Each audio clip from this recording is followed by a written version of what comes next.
Hi, Andy XL back with another NFXL podcast, and this is part three of my week 15 in the NFL preview. And this will be the games that are between teams still making a run for the postseason, and those that will not go beyond week 18. And one game that involves two teams that will not be going beyond week 18, so it's the least relevant game of the week. So let's get into these. Let's start with the Arizona Cardinals at the Houston Texans. In this case, the Texans face a Cardinals team that ranks 10th for pass offense, but has struggled to run the ball and has the 25th ranked defense, and has also got the longest injury list that I think I've ever seen on their injury report. They just look like a team that's jacked it in for the season. That's being unkind to the players that are injured. But you have to think that if they're in contention, some of them might make the field. Anyway, moving on. Houston's defense is the best in the league and is better against the pass than the run. So the Cardinals are probably in for a tough time on offense here. Red zone offense has been the biggest issue though for the Texans. They 20th ranked offense. Arizona's biggest defense issues have been against running backs on the ground and tight ends in the passing game. So getting into the end zone may be the task of either Woody Marks, Nick Chubb if he plays, and Dalton Schultz via the passing game.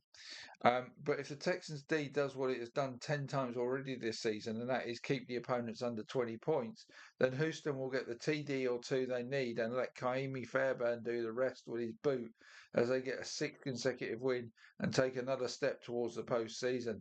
Fantasy picks: Woody Marks, Dalton Schultz, the Houston D, and the aforementioned Kaimi Fairbairn as the Texans run out fairly comfortable winners 26-17. New York Jets at Jacksonville Jaguars. This game presents the Jags with a great chance to get another win that keeps them top of the AFC South and a win closer to the postseason. The bad news for the Jets is they will not have either Tyrod Taylor or Justin Fields available for this game, so come on down Brady Cook. Rankings wise, the Jags are just about a playoff team, ranking 13th on offense and 11th for defense, but are stronger running the ball and defending the run. They face the Jets, who rank 21st for defense but 11th for pass defense and are lowly 29th against the run. So the Jags should have joy running the ball all day here. On offense, the Jags rank 27th in the league, and with Brady Cook, that's likely to be worse, but 14th for run offense and 30th for pass offense. So again, don't expect much passing from Brady here. They're going to have to try to do this on the ground. But against the Jags' run defense that is good, that's another good matchup for the Jags. Meaning Jacksonville control the game via the running game and limit the Jets' offense to ensure they coast to a fairly routine win here. As Travis Etienne and the Jacksonville D are my fantasy picks in an easy Jacksonville win by 27 points to 13. Right, Cleveland Browns at the Chicago Bears. The Bears look to bounce back from their loss to the Packers, and a win here would set them up to take both revenge and the divisional lead back when they host Green Bay next week. The Browns have given the quarterback role to Shadur Sanders for the rest of the season as his vindication tour continues, and we also need to see if Myles Garrett can close out his tremendous season by breaking the single season all-time sack record, needing a sack a game from here to do so. And these are the two of the most lopsided teams in the league. The Bears rank 6th for offense and 26th for defense. The Browns rank 10th for defense and are lowly 30th for offense. The Bears' 6th ranked offense versus the Browns' 10th ranked defense give the Bears an edge, as does their 26th ranked defense versus the Browns' 30th ranked offense. Those small advantages plus home field should be enough to get the Bears a win, but this is close enough to go either way. As I've said in previous weeks regarding the Bears, they are 6-1 in one-score games this season, and getting turnovers has played a big part in that record in close games. They rank first in the league for getting interceptions with 18. Shadur has already thrown 3 picks in 4 games, so if the Bears get 1 or 2 from him here, that could be enough to make this a comfortable win.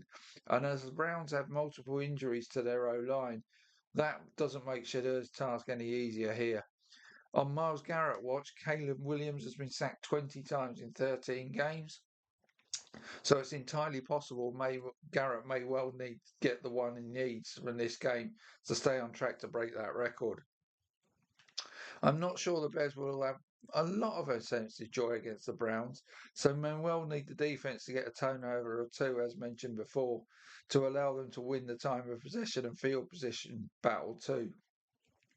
Cleveland could have joy via the passing game, particularly via their wide receivers, but only in a limited fashion. So this could be a close call for the Bears, but it's probably a bit easier for them now that Cleveland have got those O-line issues. So I'll take them to edge to edge home here and go 7-1 in one score games. Well, when I say edge home, I've got it by 20-13 as the Bears defense and Kyle Monangai are my fantasy picks in this game. Baltimore Ravens at the Cincinnati Bengals. Any Pittsburgh win eliminates the Bengals from the race to win the AFC North. So it is a matter of time before the last rites are read on the Bengals season. The Ravens need to turn all those negative thoughts they would be justified in having about last week's defeat to the Steelers around and turn them into motivation to improve their own performance on offense to get a win that would put pressure on Pittsburgh for their Monday night football game with the Dolphins.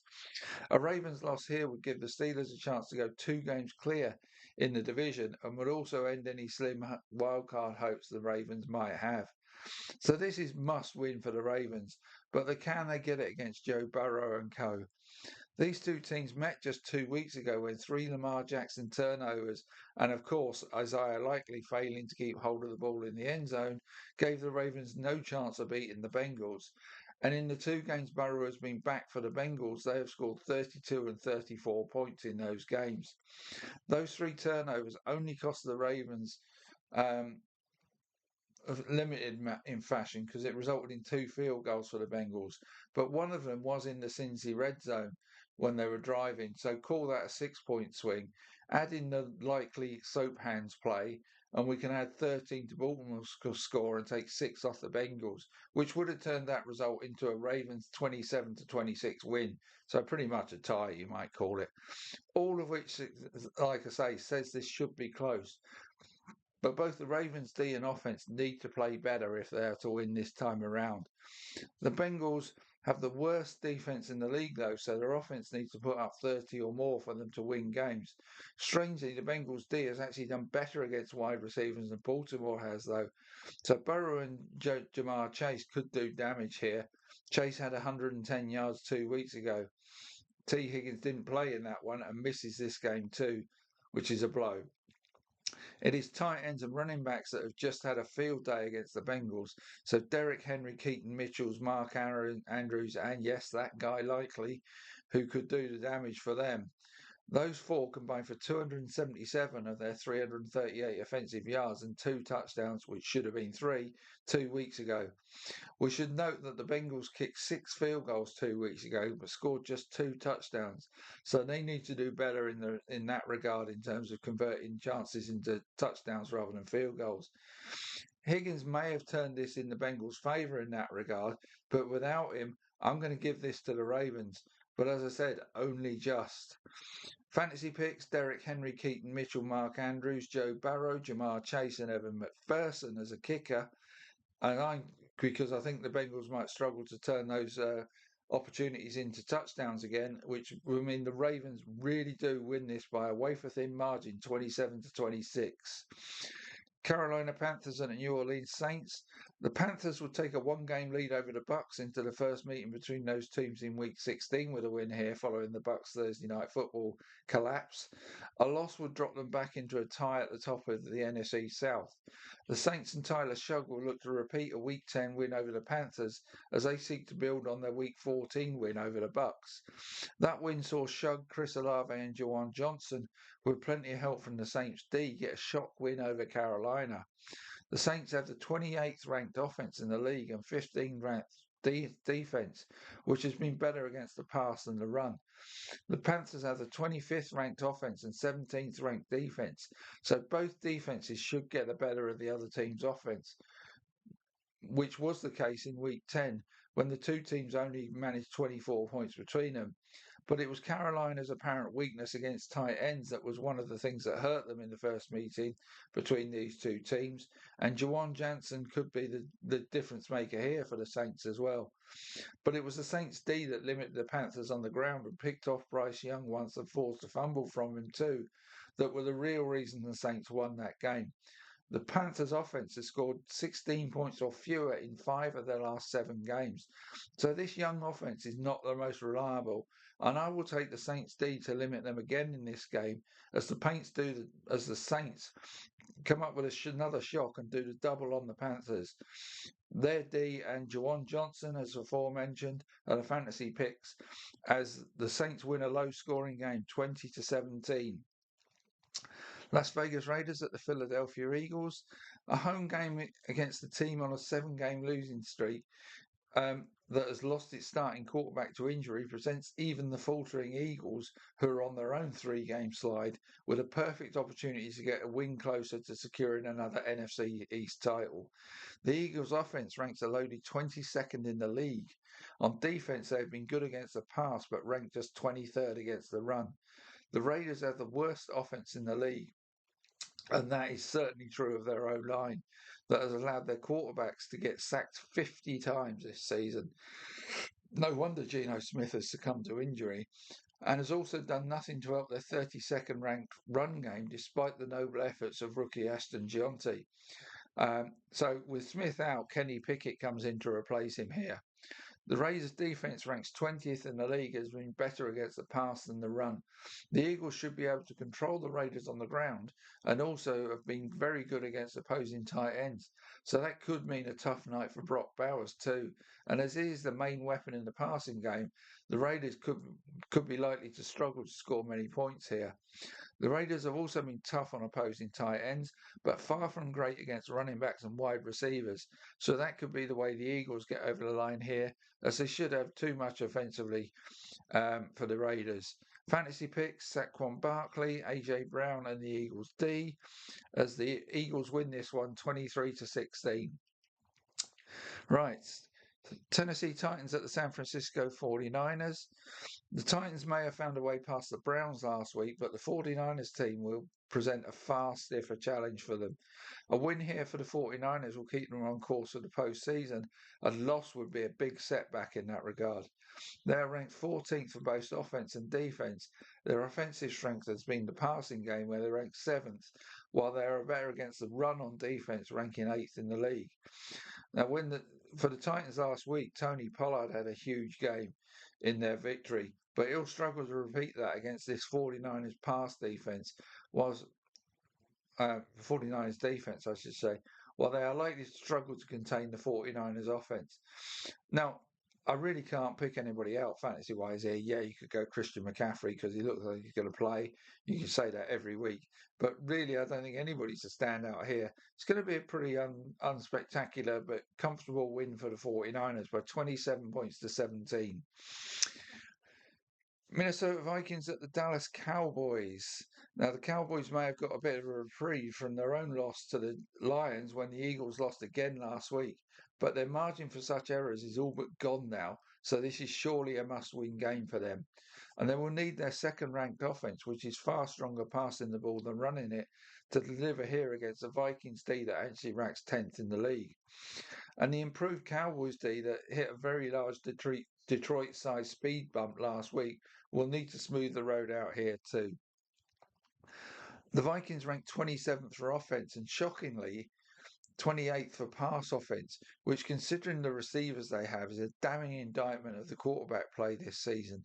Although the O-line has been poor in pass protection too, and they are not much better, 23rd in the league for run offense. Minnesota have been tough opponents for wide receivers this season, so the Cowboys could really do with Jake Ferguson if he's going to help out in that regard, but he's a doubt for this game. But outside of facing the suspect pass defenses, Detroit and Washington, Minnesota have put up 74 points in their other 6 games since the Week 5 bye. So it's difficult to see them topping 20 in Dallas. Dallas have scored more than 20 in 11 of their 30 games this season. 11 of their 13 games this season. So are likely to do enough to win this one, but I do not expect a blowout win for them. And it's difficult to pick out really from their variety of options who's going to have a big game for them. So very few fantasy picks. I actually think that Minnesota kicker Will Reichard might do well indoors here. So I'm going to take the Cowboys to win it by 27-19 over the Vikings. And then on to the final game of the week and this week's Who Cares Bowl. The Washington Commanders at the New York Giants. Both teams have been generous to opposing running backs and wide receivers, and the Commanders are just as generous to opposing tight ends.